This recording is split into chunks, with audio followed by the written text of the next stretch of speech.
Total ইকুয়েশনের একটা solution হবে হচ্ছে 𝗙𝗪𝗆 মেথডে অনুযায়ী। সেটা কোথায় আছে? আমরা এটা লিখবো কখন? মেথডোলজিতে। অর্থাৎ আমি যে প্রসেসে ইকুয়েশন সলভ করব ওই প্রসেস অনুযায়ী আমাদেরকে সলিউশন করতে হবে। তো আমি একটু দেখানোর চেষ্টা করছি যে 𝗙𝗪𝗆 মেথডে আসলে কিভাবে সলভ করতে হয় তার একটা এতে আছে এখানে মেথড বা মেথডোলজি, মানে 𝗙𝗪𝗆 অনুযায়ী কিভাবে পার্শিয়াল ডিফারেনশিয়াল ইকুয়েশনকে সলভ করতে হয়। এটা প্রসেস কি ছিল? তো শুরুতে একটা পার্শিয়াল ধরে নিতে হয় এই ফরম্যাটে, আর ধরে নিয়ে ফার্স্ট স্টেপে কি করতে হয়? ট্রান্সফরমেশন ধরে এটাকে অর্ডিনারিতে কনভার্ট করা হয়। এরপর স্টেপে সলিউশন জেনারেল সলিউশন ধরে নিতে হয়, যেটা হচ্ছে এই আকারে। আমি একটু আগে এম আর হচ্ছে এন দেখাইছিলাম, ওই এম আর এন এর মান যদি আমরা এখানে বসিয়ে দিই আমরা একটা পার্টিকুলার সলিউশন পাবো। ঠিক আছে, এই পার্টিকুলার সলিউশন পাওয়ার পরের কাজ হচ্ছে আমাদের এই মানগুলো বসিয়ে দিলে আমরা নির্দিষ্ট সলিউশন পাবো। ঠিক আছে, এবার আমি সলিউশনে চলে যাচ্ছি আমার প্রসেস অনুযায়ী। তাহলে আমরা জেনারেল সলিউশনে যদি এম আর এন এর মান বসিয়ে দেই তাহলে কি পাবো? আমরা এই টার্মটা পেয়ে যাব। এখন আমাদের কাজ হচ্ছে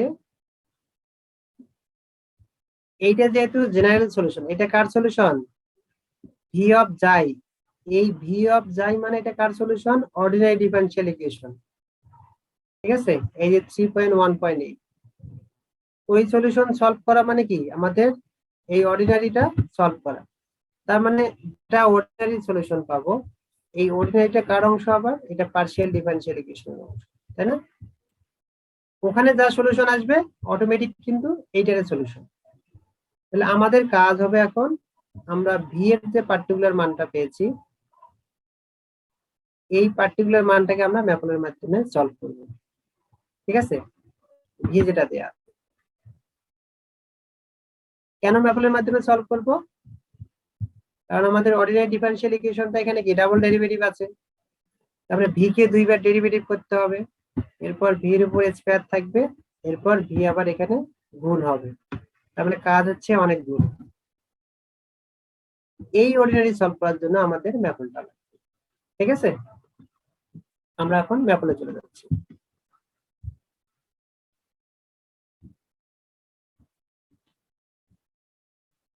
আপনারা কি শুনতে পাচ্ছেন? জি স্যার, কানেক্টেড।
আমি এখন দেখাবো যে রিমান ওয়েভ ইকুয়েশনে যে সলিউশনটা আমরা পেলাম এইটা ম্যাপলে কিভাবে ইনপুট দিতে হয়।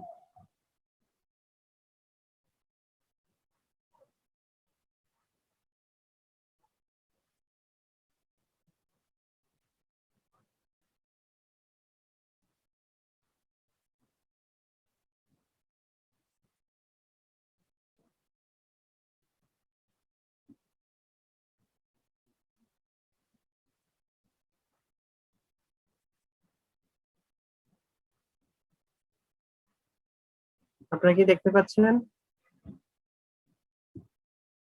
এখন আমি শুরুতেই বলছিলাম যেগুলো সাফিক্স আছে, সাফিক্স গুলোকে আসলে কিভাবে লিখতে হয়, থার্ড ব্র্যাকেটের মাধ্যমে লিখতে হয়। শুরুতে কি ছিল আমাদের a0 plus a1 Q of যাই, আমি দেখাচ্ছি। এখানে আপনারা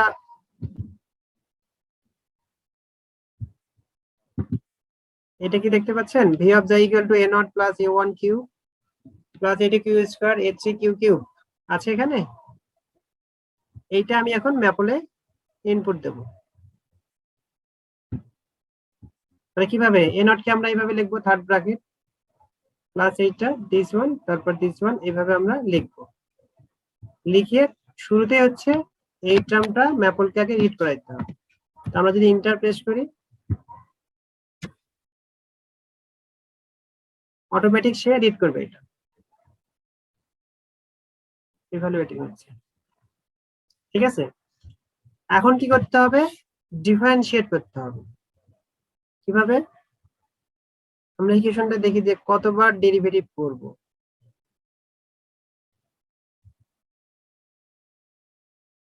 কি রেড কালার ইকুয়েশনটা দেখতে পাচ্ছেন, ডি স্কয়ার আছে, তার মানে এটাকে দুইবার ডেরিভেটিভ করতে হবে। তো ম্যাপ হলো আসলে দুইবার একসাথে করা যায় না, 1 বাই 1 করতে হবে, স্টেপ বাই স্টেপ। আমরা কি করব, differentiate K D I double F লিখতে হবে। ঠিক আছে, capital D I double F. এখন এখানে ভেরিয়েবল হচ্ছে ইউ, অর্থাৎ বড় টার্মকে আমরা কিভাবে ডিফাইন করছি, ইউ দ্বারা, তাই না? ইউ কে কার সাপেক্ষে করব, অর্থাৎ অপারেটর এখানে খুঁজতে হবে, অর্থাৎ কার সাপেক্ষে আমরা ডেরিভেটিভ করব, যাই, তাই না? এখানে রাইট সাইডে কিন্তু যাই আছে, এই জন্য ইউ কমা যাই দিয়েছি। যাই দিয়ে আমরা যদি ইন্টার প্রেস করি, অটোমেটিক সেটা রিড করবে। এখানে লেখা আছে যে ডি ডি যাই a0 a1 2। ঠিক আছে, এখন আমি কি চাচ্ছি, এই ডিফারেন্সিয়েশনের ভ্যালু অর্থাৎ ফলাফল চাচ্ছি, যে এটা ডেরিভেটিভ ফর্ম কত। আমরা যদি এটা হাতে ক্যালকুলেশন করতে যাই অনেক সময় লাগবে আমাদের, তাই না? কিন্তু ম্যাপলে যদি আমরা এইভাবে ইনপুট দিই, সরাসরি সে একটা ভ্যালু দিয়ে দিই। কি ভ্যালু দেখেন, এই ডিফারেন্সিয়েটের ক্ষেত্রে ভ্যালু পার্সেন্ট দিলেই আসলে ফলাফলটা পাওয়া যায়। পার্সেন্ট কেন দেবো, পার্সেন্টটা হচ্ছে ইমিডিয়েট আগের লাইনের ফলাফলটা দেওয়ার জন্য, অর্থাৎ আমি পূর্বের লাইনটা থেকে আমি রেজাল্ট চাচ্ছি, এই জন্য পার্সেন্ট দেওয়া হয়েছে। ঠিক আছে, এখন 𝗙𝗪𝗻 নিয়ম অনুযায়ী অর্থাৎ মেথোডোলজিতে আমরা যে নিয়ম করেছি সেই নিয়ম অনুযায়ী কি বসাইতে হবে, ডি ডি যাই কিউ অফ যাই ইকুয়াল টু কত বসাইতে হবে, এটা আমি ডক ফাইলে দেখাচ্ছি।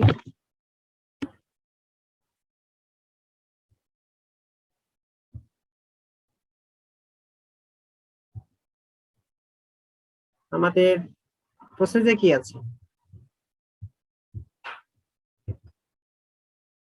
এখানে কি আপনারা দেখতে পাচ্ছেন যে ডি কিউ ডি যাই ইকুয়াল টু কি লিখতে হবে, কিউ স্কয়ার যাই মাইনাস কিউ অফ যাই লেখা আছে। এইটা আমাকে এখন বসাইতে হবে, কারণ যেহেতু অলরেডি এক্সপ্রেশনে এটা চলে আসে ডি ডি যাই অফ কিউ অফ যাই।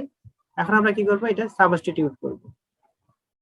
আমি লিখবো substitute equal to q square minus Q.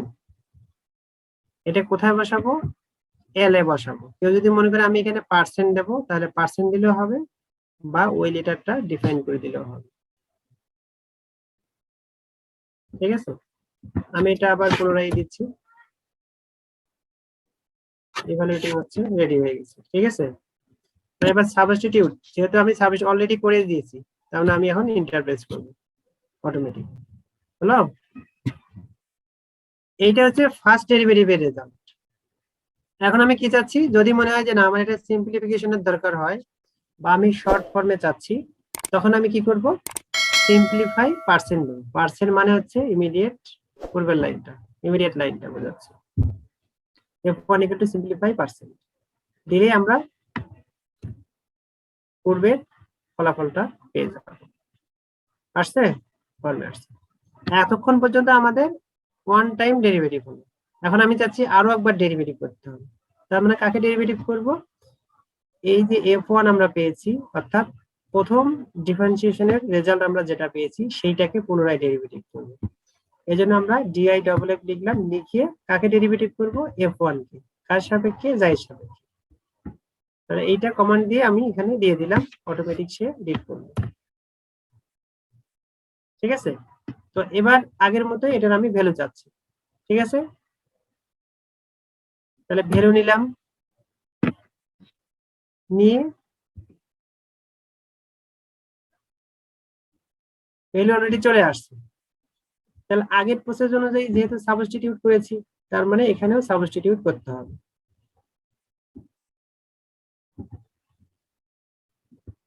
আবার সাবস্টিটিউট করে দিলাম, একদম সেম। তাহলে এইটা হচ্ছে সেকেন্ড ডেরিভেটিভের রেজাল্ট। যেহেতু এটা অনেক বড় ফর্মে আছে, এজন্য আমরা এটা কি করলাম? সিম্পলিফাই করলাম। সিম্পলিফাই করে এটাকে f2 দিলাম। এই f2 পর্যন্ত আমার হচ্ছে সেকেন্ড ডেরিভেটিভ। ঠিক আছে, তাহলে আমাদের ফার্স্ট ডেরিভেটিভ হয়েছে, সেকেন্ড ডেরিভেটিভ হয়েছে। এবার আমরা দেখব আমাদের যে ইকুয়েশনটা আছে,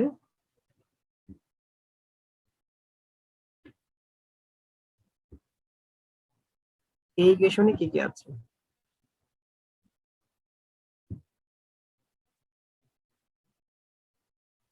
রেড কালার যে ইকুয়েশনটা আছে, ডাবল ডেরিভেটিভ পর্যন্ত লাগবে। এরপর ভি তে অলরেডি জানা আছে, আর এখানে শুধু ভি আছে। তার মানে আমাদের কাজ হবে এখন এই যে এক্সপ্রেশনটা আছে, এই এক্সপ্রেশনটা লেখা। এখন আমি কি করব? যেহেতু আমি ডাবল ডেরিভেটিভ জেনে গেছি, সিঙ্গেল ডেরিভেটিভ তো জানি, অর্থাৎ সিঙ্গেল সলিউশন তো আমি জানি, আবার এটাও জানি।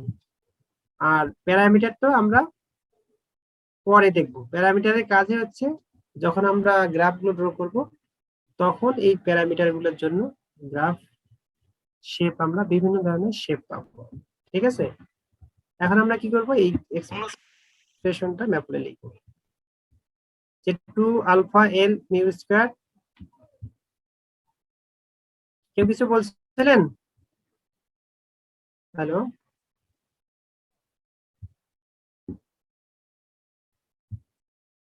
কেউ কিছু বলতে চাচ্ছেন?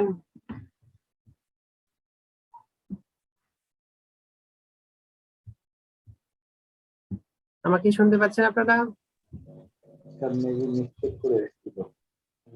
কতক্ষণ? সবার কি একসাথে চলে গেছিল, নাকি কেউ শুনতে পাইছেন, কেউ শুনতে পারেনি? বলেন স্যার, কন্টিনিউ করেন। আচ্ছা, আমি এখন কি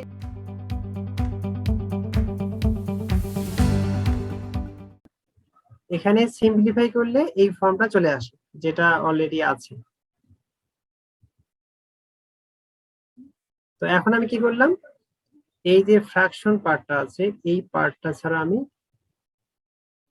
কি করলাম? সেপারেট করলাম।